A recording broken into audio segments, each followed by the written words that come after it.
नमस्कार बच्चों, हम आपको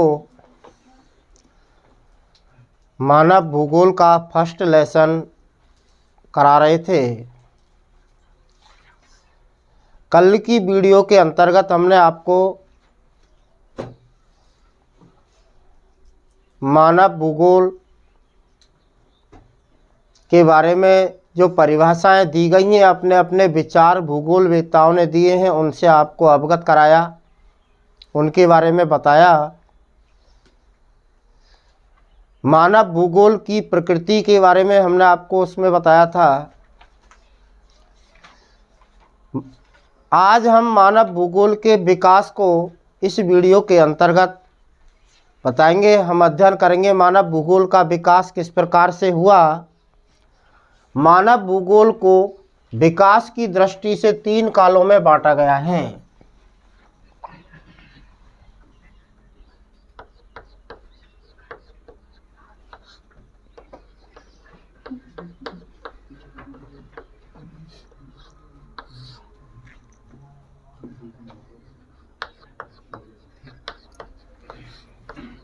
मानव भूगोल का विकास।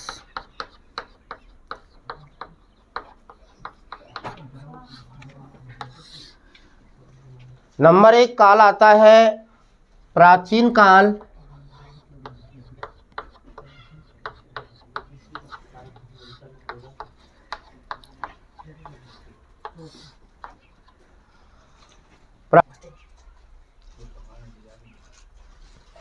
प्राचीन काल को पर्यावरण निश्चयवाद भी कहते हैं बेटा, नियतिवाद नाम भी इसको दिया गया है।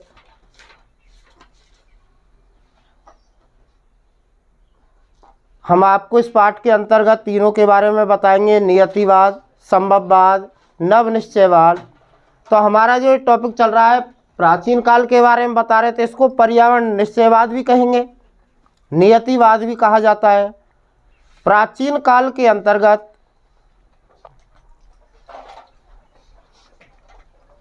प्रकृति को श्रेष्ठ माना गया है। ऐसा दिखाया गया है कि प्रकृति सब कुछ नियंत्रित करती है। मानवीय कार्यकलापों पर प्रकृति का स्पष्ट प्रभाव दिखाई देता है। तो सर्वश्रेष्ठ मान लिया प्रकृति को। इसके अंतर्गत प्राचीन काल में मानव आदिम अवस्था में अपना जीवन व्यतीत करता था। तकनीकी ज्ञान उसके पास नहीं था।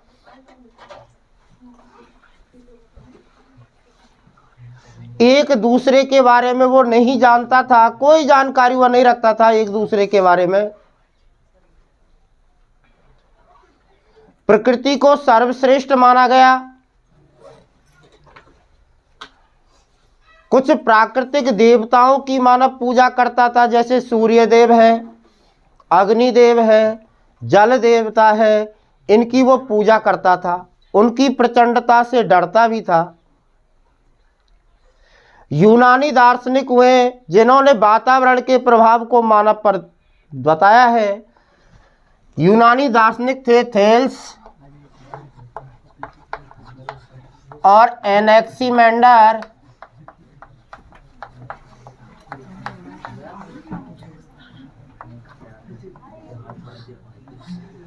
थेल्स और एनेक्सिमेंडर ने बताया मानव पर किसका प्रभाव बताया।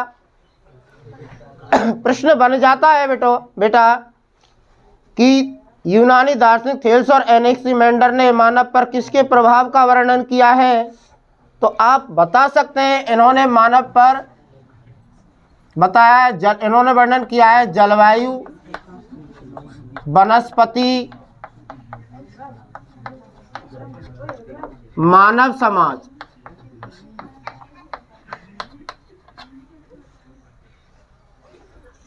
का वर्णन करते हैं। एक दार्शनिक हुए अरस्तु। अरस्तु ने मानव पर वातावरण के प्रभाव के बारे में लिखा है अपनी पुस्तक के अंतर्गत। वो बताते हैं कि ठंडे प्रदेशों का जो मानव है जलवायु का प्रभाव दिखा रहे हैं। ठंडे प्रदेशों का मानव मजबूत होता है, साहसी होता है, लेकिन चिंतनशीलता का उसके अंतर्गत अभाव पाया जाता है। चिंतनशीलता उसमें कम होती है। जबकि एशिया का मानव सुस्त होता है लेकिन चिंतनशील है।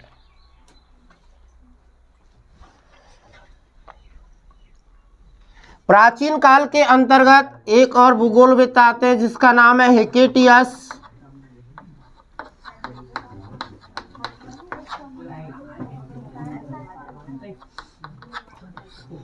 हेकेटियस हैं, इनको भूगोल का पिता कहा जाता है, भूगोल का जनक कहा जाता है, भूगोल का जन्मदाता कहा जाता है।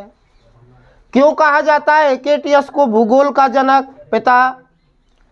क्योंकि इन्होंने विश्व के बारे में उपलब्ध भौगोलिक ज्ञान को सबसे पहले व्यवस्थित रूप में रखा। किस में रखा था बेटा? व्यवस्थित रूप में इसको रख दिया। ये तो हुआ आपका प्राचीन काल। यदि इसके अंतर्गत एक प्रश्न और पूछ लिया जाए, पर्यावरण निश्चयवाद,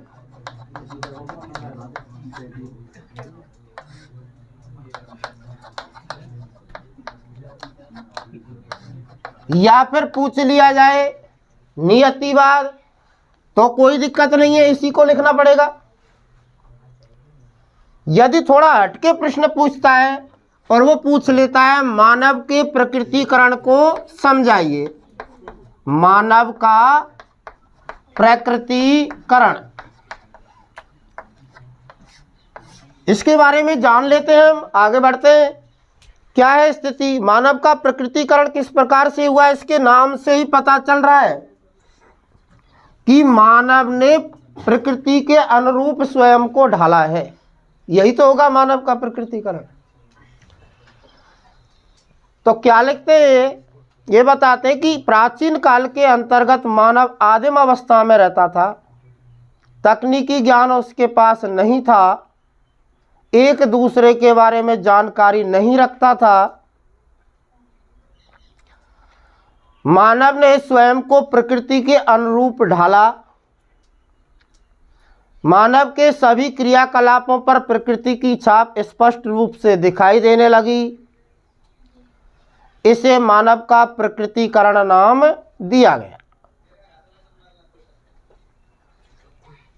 ये हो गया मानव का प्रकृतिकरण, यानी कि प्राचीन काल के अंतर्गत प्रकृति को सर्वश्रेष्ठ माना है, मानव ने स्वयं को उसके अनुरूप ढाला है, यही बताने का इन्होंने प्रयास किया है। आगे बढ़ते हैं। मानव भूगोल के विकास में दूसरा काल आता है मध्यकाल।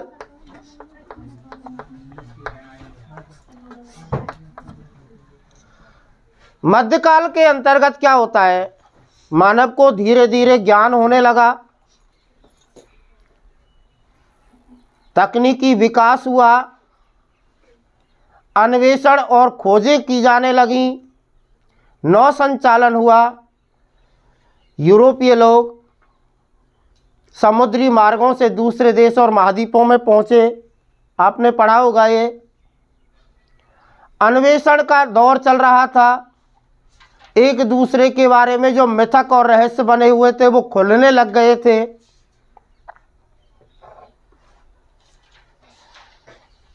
पृथ्वी यानी संपूर्ण प्रदेशों को एक इकाई के रूप में माना जाने लगा और एक उनको माना पृथ्वी का एक भाग।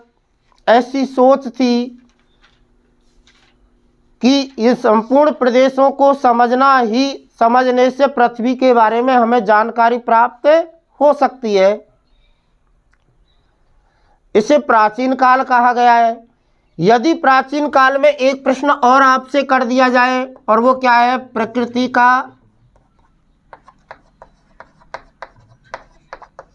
मानवीकरण।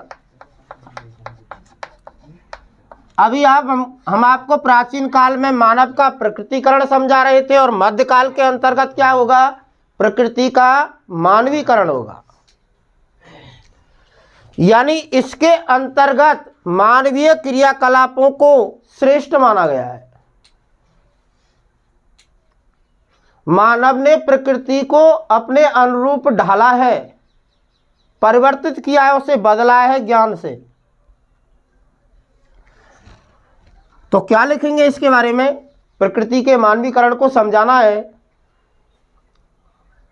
धीरे धीरे मानव को तकनीकी ज्ञान होने लगा, एक दूसरे के बारे में जो मिथक और रहस्य बने हुए थे वो खुलने लग गए। मानव ने भौतिक पर्यावरण का अपने ज्ञान से उपयोग किया और नए भूदृश्यों की रचना करना प्रारंभ कर दिया। उसने प्रकृति पर अपने कार्यों की छाप छोड़ दी। मानव के कार्यों की छाप प्रकृति पर दिखाई देने लगी। जो आपको नवीन भूदृश्य देते हैं मानव के द्वारा ही तो बने हैं। जैसे उदाहरण के लिए बहुमंजिली इमारतें हैं, कारखाने हैं, यातायात के मार्ग हैं, पुल पुलिया हैं, ये सभी नवीन भूदृश्यों में आते हैं। सांस्कृतिक भूदृश्यों की रचना की मानव ने भौतिक पर्यावरण का उपयोग किया तकनीकी ज्ञान से। तो सभी जगह प्रकृति पर मानवीय क्रियाकलापों की छाप दिखाई देने लगी। इसे भूगोलवेत्ताओं ने प्रकृति का मानवीकरण नाम दिया है। नंबर 3, आगे बढ़ते हैं बेटा। इनमें आता है आपका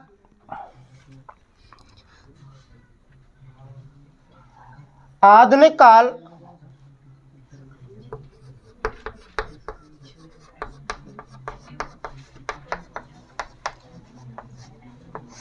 आधुनिक काल के अंतर्गत मानव भूगोल का विकास किस प्रकार से हुआ? आधुनिक काल आता है, इसकी शुरुआत देखिए किसने की? कहाँ के भूगोलवेत्ता थे, कहाँ के विद्वान थे जिन्होंने आधुनिक काल की शुरुआत की? कहाँ से मानी जाती है? ऐसा बताते हैं कि जर्मनी से। वो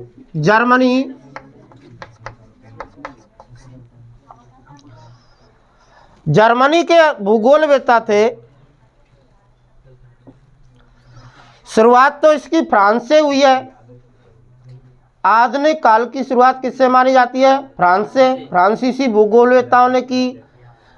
इसी काल में जर्मनी, अमेरिका और इंग्लैंड के जो ब्रिटेन है वहाँ के भूगोलवेत्ताओं ने भी अपना सहयोग प्रदान किया है। इसके बारे में उन्होंने लिखा है।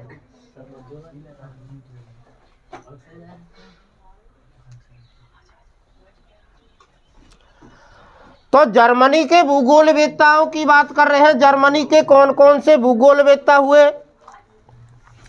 हम्बोल्ट, रिटर, रैटजेल,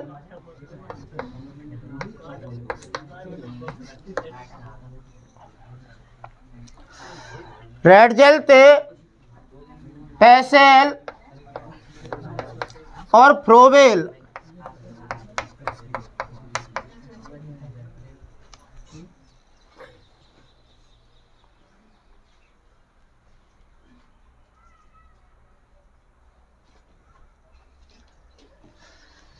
जर्मनी के भूगोलवेत्ता जिन्होंने आधुनिक काल के मानव भूगोल के विकास में अपना योगदान दिया, हम्बोल्ट, रिटर, रैटजेल, पेसेल और फ्रोबेल थे। इसके साथ साथ फ्रांसीसी भूगोलवेत्ता आते हैं। फ्रांस के जो भूगोलवेत्ता हैं उनका योगदान रहा है, सहयोग रहा है। उनके नाम है पॉल बिडाल, डीला ब्लास,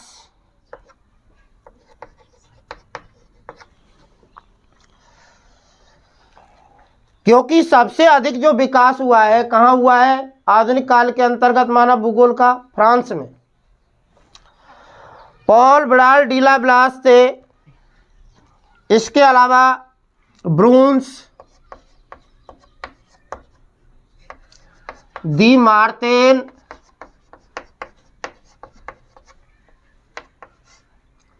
हम्बोल्ट, ये सभी फ्रांसीसी भूगोलवेत्ता हुए। डिमांजिया भी थे। अमेरिकन भूगोलवेत्ता, इनका भी योगदान रहा है। अमेरिका के कौन है? कुमारी सैंपल है।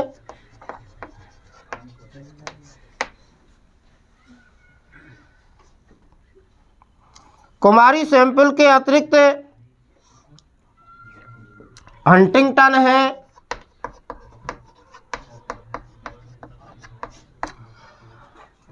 हंटिंगटन, कुमारी सैंपल अमेरिकन भूगोलवेत्ता थे। कार्ल बोमेन,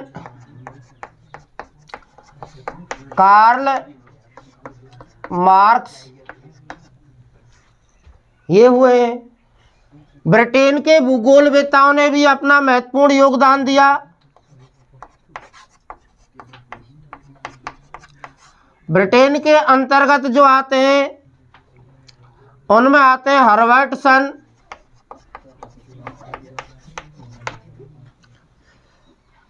मैकेंडर, रॉक्सबी,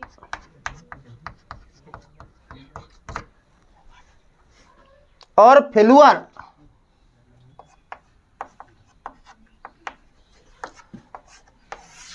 एक बार पुनः ध्यान दे दें, सबसे पहले या सबसे अधिक विकास आधुनिक काल में मानव भूगोल का होता है फ्रांस में। जर्मन भूगोलवेत्ता जिन्होंने योगदान दिया उनमें आते हैं Humboldt, Ritter, Ratzel, Peschel. France के में आते हैं Paul, Vidal, de la Blache, Brunhes, de Martonne. American में आते हैं Semple, Huntington, Bowman, Karl Marx. Britain के थे हर्बर्टसन, मैकेंडर, रॉक्सबी और फ्लूअर। महत्वपूर्ण योगदान दिया। आधुनिक काल के अंतर्गत विशेष बल दिया गया है मानव और भौतिक पर्यावरण के संबंधों पर। दोनों के बीच संबंध होने चाहिए, घनिष्ठ संबंध, एक दूसरे को दोनों समझें, साथ रह करके प्रगति के मार्ग पर बढ़ें, यही बताया गया इसमें। आधुनिक मानव भूगोल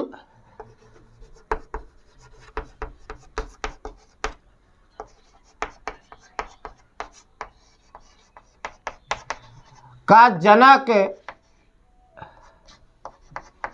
अमेरिकन भूगोलवेत्ता हैं जिनका नाम है फ्रेडरिक रेडजेल। उन्होंने अपनी परिभाषा के अंतर्गत धरातल और मानव के बीच संबंधों के संश्लेषित अध्ययन पर बल दिया।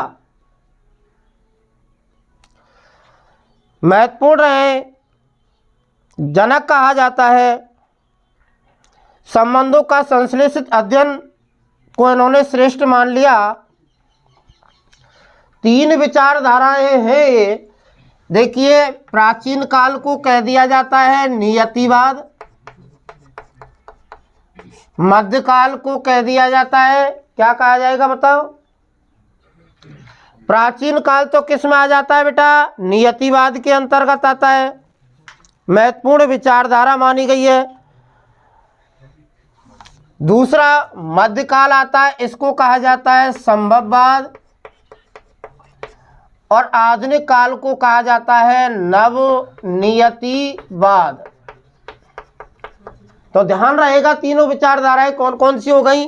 नियतिवाद, संभववाद और नवनियतिवाद।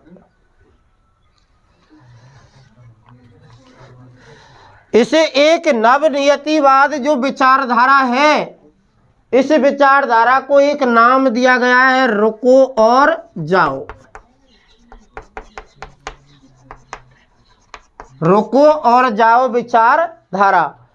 नवनियतिवाद या रुको और जाओ विचारधारा के प्रवर्तक कौन है? अमेरिकन भूगोलवेत्ता हुए जिनका नाम है बेटा ग्रिफिथ टेलर। ये है इसके प्रवर्तक। नाम क्या है? Griffith Taylor. इन्होंने किस प्रकार से समझाने का प्रयास किया है? रुको और जाओ संकल्पना है क्या? नवनियतिवाद किसे कहते हैं? तो सुनिए, नवनियतिवाद किसे कहा जाएगा? भौतिक पर्यावरण और मानव दोनों के मैत्रीपूर्ण संबंधों पर बल देने वाली विचारधारा को नवनियतिवाद कहा जाता है। ग्रिफिथ टेलर समझाते हैं बेटा, ना तो मानव को प्रकृति का दास बने रहने की आवश्यकता है, जैसा कि हमने किसमें बताया? पर्यावरण निश्चयवाद में। दास रहता है कि नहीं रहता है? प्राचीन काल में मानव रहता है, प्रकृति के अनुरूप कार्य करता है, सभी जैसा चाहती है प्रकृति वैसा ही तो कर रहा है। तो ये कह रहे हैं कि ना तो मानव को प्रकृति का दास बने रहने की आवश्यकता है और ना ही इतना स्वतंत्र रहने की आवश्यकता है जितना कि किस में रहा है? मध्यकाल संभववाद में रहा है। बल्कि प्रकृति के साथ मिलकर के प्रगति के मार्ग पर आगे बढ़ना चाहिए, विकास करना चाहिए। प्रगति के मार्ग का मतलब क्या हुआ? विकास पथ। विकास जरूर करना है, लेकिन प्रकृति के साथ मिलकर के करना है, उसके साथ मैत्रीपूर्ण संबंध बनाए रखने। कैसे समझा रहे हैं? एक उदाहरण के माध्यम से। जिस प्रकार से किसी नगर के चौराहे पर ट्रैफिक के नियंत्रण हेतु 3 बत्तियां लगी होती हैं, लगी रहती हैं, नहीं लगी रहती ट्रैफिक नियंत्रण के लिए? कौन कौन सी होती हैं? लाल, पीली और हरी बत्ती। लाल बत्ती का संकेत होता है रुको, आगे मत बढ़ो, खतरा हो सकता है, यही तो संकेत है ट्रैफिक में, तो रुकते हैं। पीली बत्ती का संकेत क्या है? पीली बत्ती जैसे ही जलती है तो वो संकेत देती है जाने के लिए तैयार हो जाओ भाई। जाना नहीं है, बल्कि जाने के लिए क्या होना है? तैयार होना है, ऑन करनी है अपनी चाबी। हरी बत्ती जलने का संकेत होता है आगे बढ़ो, मार्ग खाली है। और जो व्यक्ति ट्रैफिक के इन नियमों का पालन नहीं करता है उसके साथ दुर्घटना होने की संभावना बढ़ जाती है। जरूरी नहीं है, दुर्घटना हो भी सकती है और नहीं भी हो सकती। कोई निश्चित थोड़ी भाई एक्सीडेंट हो ही जाएगा, हो भी सकता है, नहीं भी हो सकता है। कुल मिलाकर संभावना एक्सीडेंट की अधिक होगी। इसके माध्यम से क्या समझाना चाह रहे हैं ग्रिफिथ टेलर? वो हमको बता रहे हैं, इस मानव समाज को संदेश दे रहे हैं कि यदि मानव ने प्रकृति के साथ सामंजस्य स्थापित नहीं किया और इसी प्रकार मानव शोषण करता रहा, जैसे कि संभववाद में किया है मानव ने प्रकृति का, तो बेटा ये प्रकृति हमारे लिए जो वरदान है, क्या है? एक दिन अभिशाप बन जाएगी, जो हमारा विकास कर सकती है वो पतन भी कर सकती है। अतः प्रकृति के साथ सामंजस्य स्थापित करके विकास के मार्ग पर आगे बढ़े। आधुनिक काल के अंतर्गत 1930 के दशक में तो ये इसका विकास हो गया बेटा, कोई दिक्कत नहीं है, तीनों कालों को समझा देंगे, प्राचीन काल, मध्यकाल और आधुनिक काल। 1930 का दशक आता है।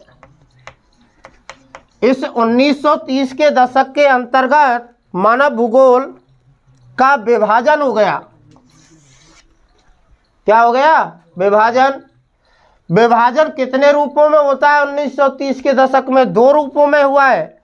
एक का नाम है बेटा सांस्कृतिक भूगोल और दूसरी का नाम है आर्थिक भूगोल।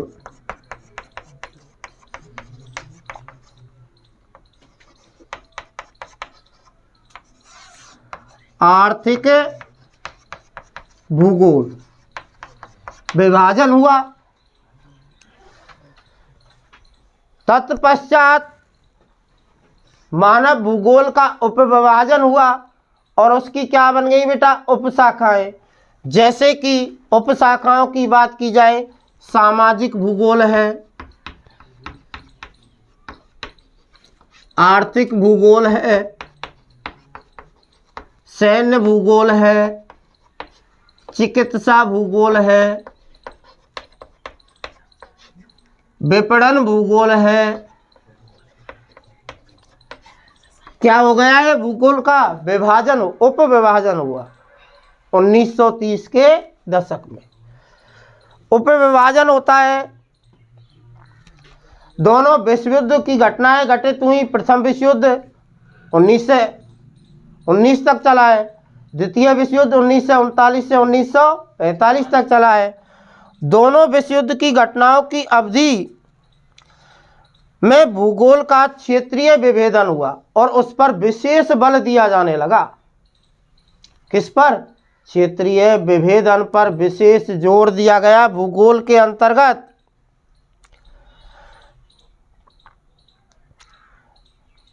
मात्रात्मक क्रांति होती है। 1970 का दशक था, 1970 के दशक में मात्रात्मक क्रांति हुई। इसकी असंतुष्टि से मानव भूगोल के अंतर्गत 3 नवीन दार्शनिक विचारधाराओं का उदय हुआ। ऐसा कहा जाता है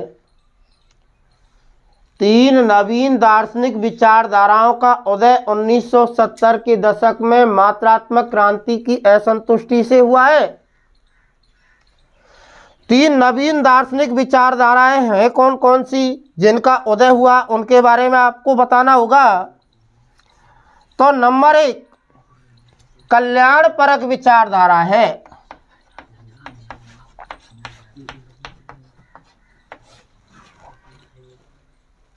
कल्याणपरक विचारधारा क्या है? इसमें मानव के विभिन्न पक्षों, स्वास्थ्य, शिक्षा, आवास का अध्ययन किया जाता है। यानी मानव की महत्वपूर्ण आधारभूत जो आवश्यकताएं हैं, जैसे मकान चाहिए रहने के लिए, चिकित्सा सुविधाएं होनी चाहिए, भोजन होना चाहिए, चाहिए कि नहीं चाहिए, जरूरी है, जल है, जैसी मूलभूत आधारभूत 6 सुविधाएं हैं, इन सभी का अध्ययन किया जाता है। उस विचारधारा का नाम क्या हुआ? कल्याणपरक विचारधारा। कौन सी बेटा? कल्याणपरक विचारधारा। दूसरी विचारधारा है जिसका नाम है क्रांतिकारी विचारधारा।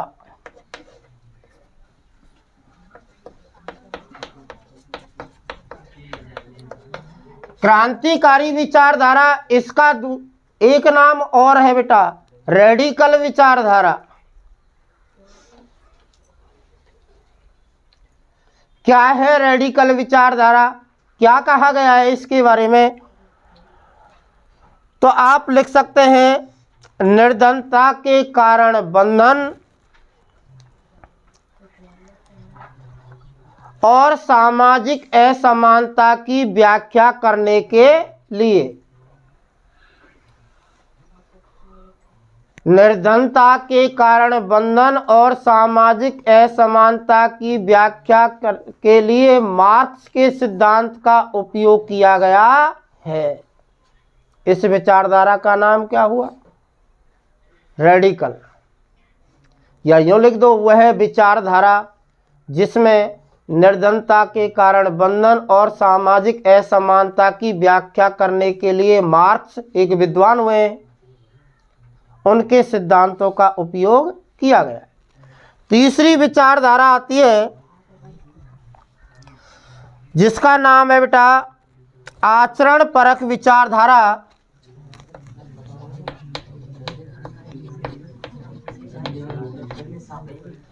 आचरण परक विचारधारा क्या है?